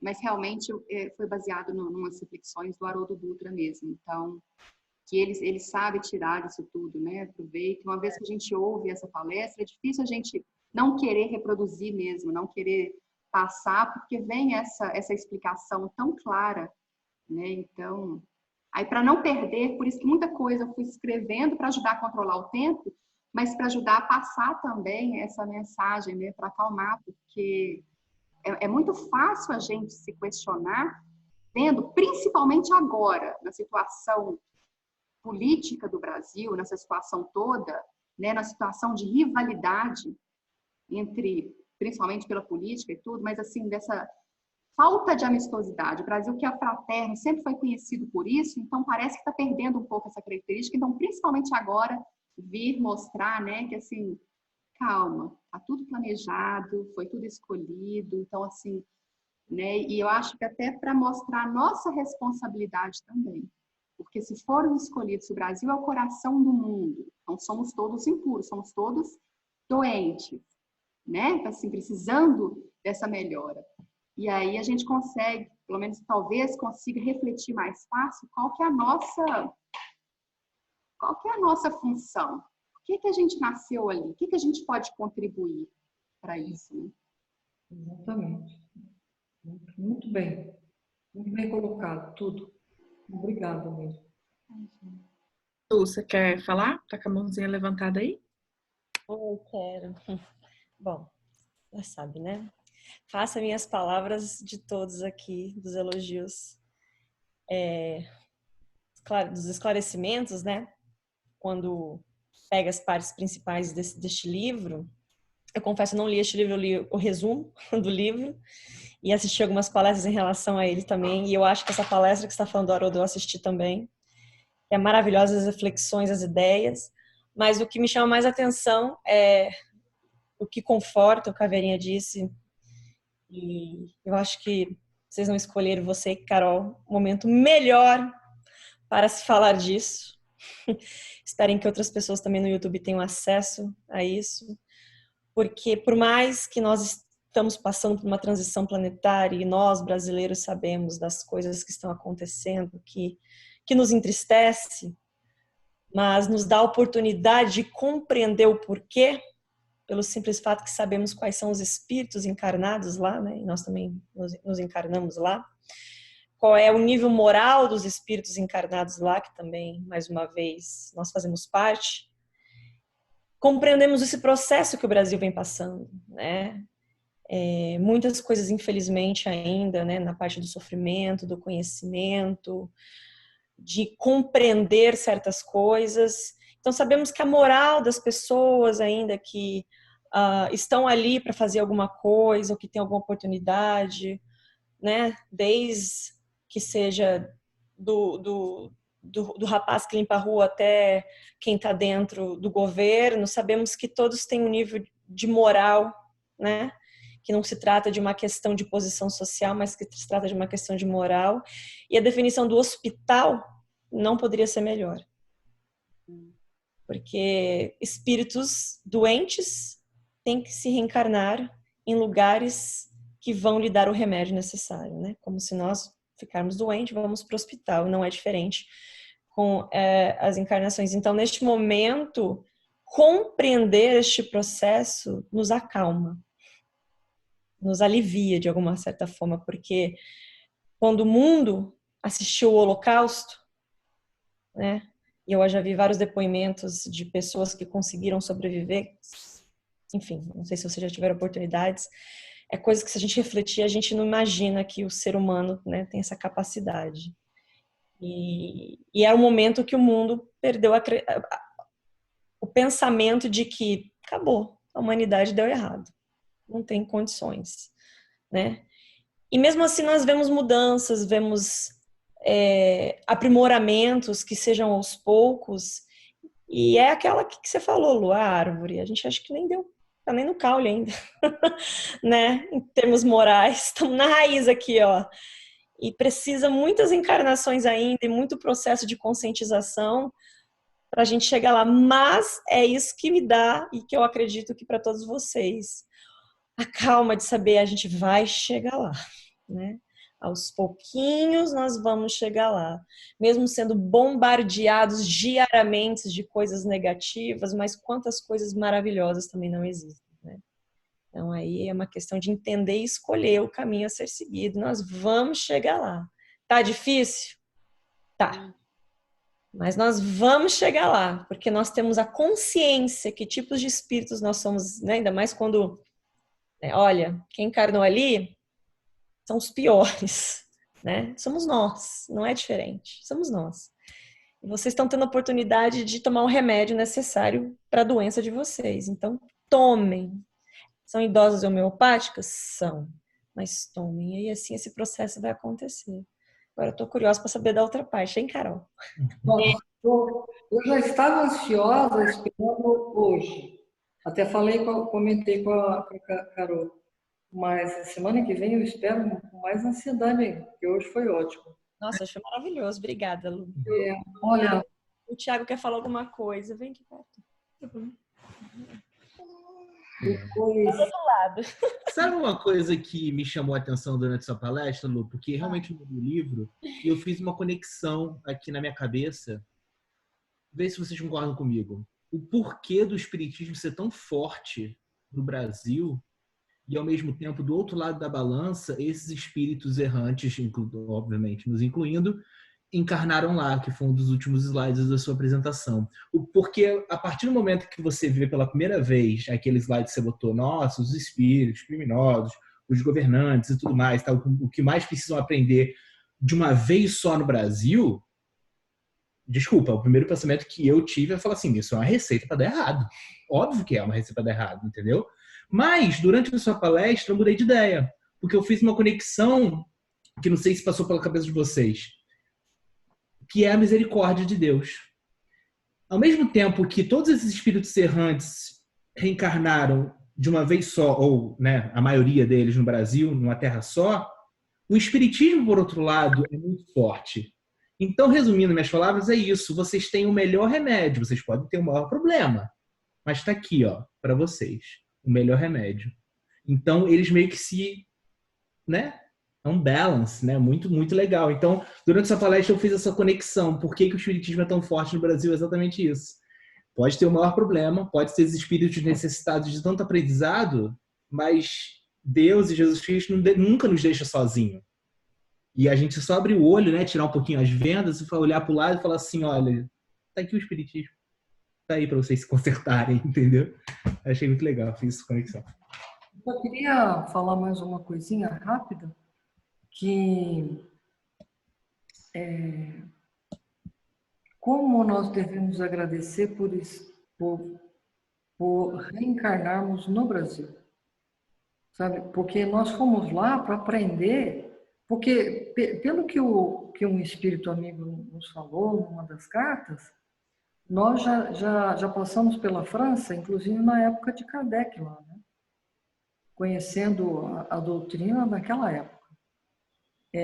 Mas para vivenciar a doutrina como deveríamos, para entendê-la plenamente, nós tínhamos que estar no Brasil, onde ela é muito mais aceita, muito mais estudada, muito mais esclarecida por esses que a gente conhece, né? Essas pessoas como Haroldo Dutra, por exemplo. Um dos, né? Um dos muitos que tem. Então, nós devemos realmente agradecer muito, sabe, gente? Porque, quem sabe, através dessa nossa reencarnação agora que nós estamos aprendendo o amor, a amorosidade, na verdade, né? E nós estamos saindo do Brasil para quê? Sabe? A gente deve se perguntar isso mesmo. Por que nós não estamos lá num período tão difícil, né? O que Jesus, né, exatamente espera de nós, né, para ter feito isso, né, permitido a reencarnação lá, conhecido a doutrina dos espíritos profundamente, porque nós estamos estudando já profundamente, tendo essas pessoas que nos ajudam ao entendimento maior, mas o que nós vamos fazer com essa amorosidade que nós trouxemos da fraternidade que existe um para o outro no Brasil. Lá, os vizinhos se ajudam, né? O vizinho, quando eu não estou lá, varre a minha calçada, né? Para começar, dando um exemplo bem pequenininho, né?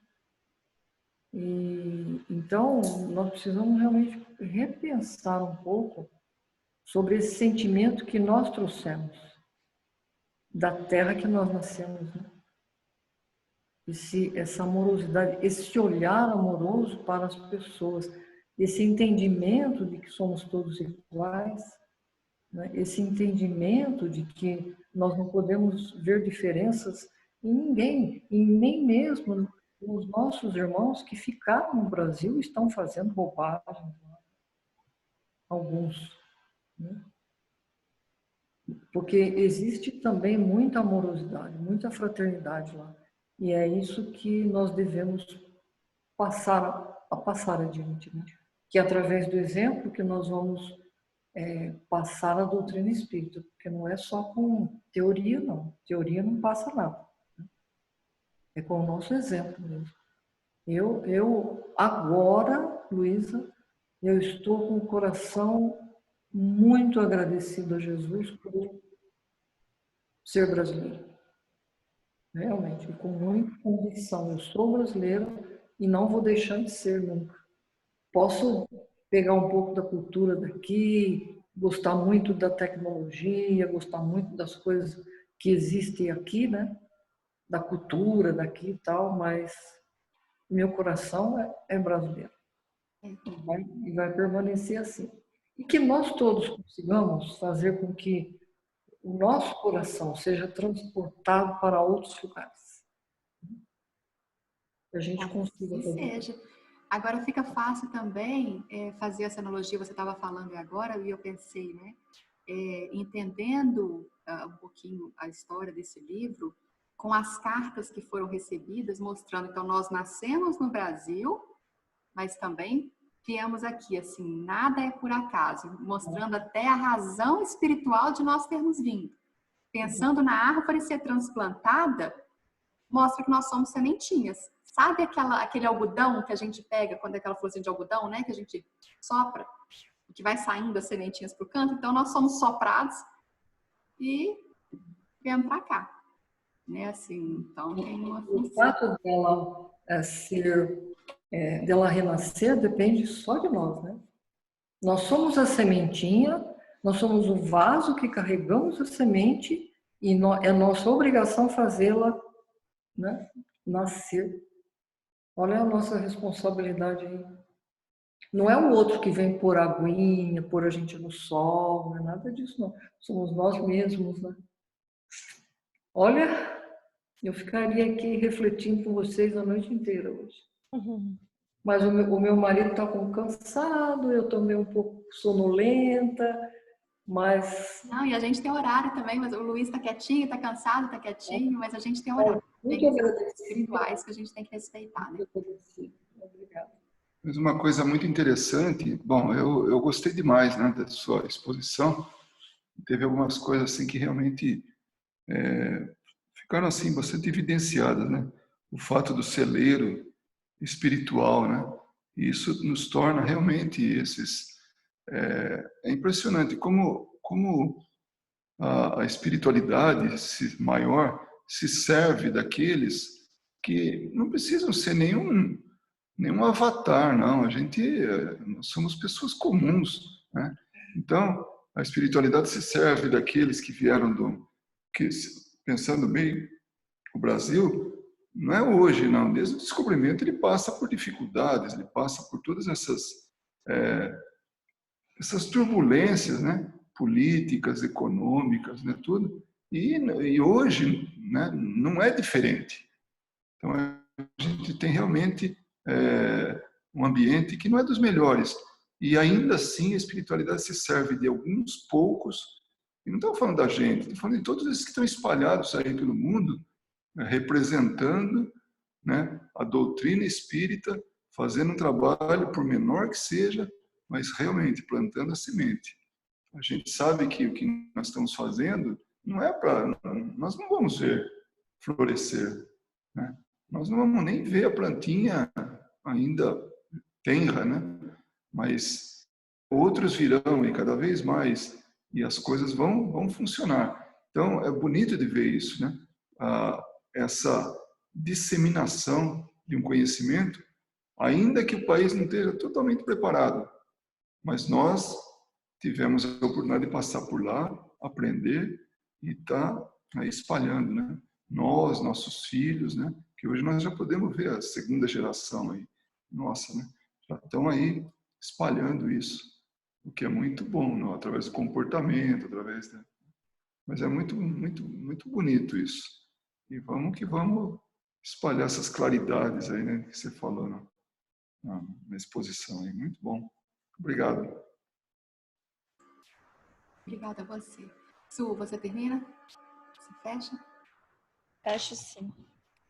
Então, né, mais uma vez agradecer você, Lu, muito obrigada. A todos aqui também. E vamos agora, né, fazer o nosso encerramento com uma prece, encerrar os nossos olhos. E aproveitar essas vibrações de calma, de paz, de silêncio no nosso coração. Que essa explanação tão bonita de hoje nos trouxe um pouquinho mais do esclarecimento e de como nada acontece por acaso. E nos dá um pouquinho mais de confiança e certeza de que sempre existe o dia de amanhã para tentarmos de novo. Agradecer a oportunidade ao nosso Pai Celestial e ao nosso amado Mestre Jesus, governador deste planeta, que nos governa com todo o amor e caridade, paciência, para conosco, que estamos aqui ainda engatinhando no aprendizado. Para nós que ainda precisamos deste tratamento diário, dessa terapia do amor e da compreensão que só o Cristo consegue nos dar pelo seu trabalho em disseminar o seu evangelho para os 4 cantos deste planeta. Agradecer aos amigos que visitaram nossas casas e que também aprenderam um pouquinho mais. Aqueles que vieram para acrescentar, para trazer essa luz, essa vibração, esse magnetismo de amor. E aqueles que vieram também para conseguir o esclarecimento necessário e progredir na caminhada e no progresso. E como eternos pedintes, pedimos pela misericórdia do Pai, para que consigamos continuar nesta caminhada, porque sabemos mais do que nunca que não estamos sozinhos. Mas que também possamos enxergar as oportunidades da melhora, do progresso, pois estamos aqui não como espíritos missionários, mas com uma missão de nos melhorar. E passar um pouquinho adiante essa sementinha que ao longo do tempo vai virar um tronco, vai virar a árvore, as flores e os frutos. Que Jesus abençoe a todos, que possamos ter uma noite abençoada, que fiquemos em paz, que conseguimos refletir mais um pouquinho a cada dia sobre as nossas missões diárias, do melhoramento e da reforma íntima, e que, acima de tudo, que consigamos praticá-las. Que assim seja. Graças a Deus.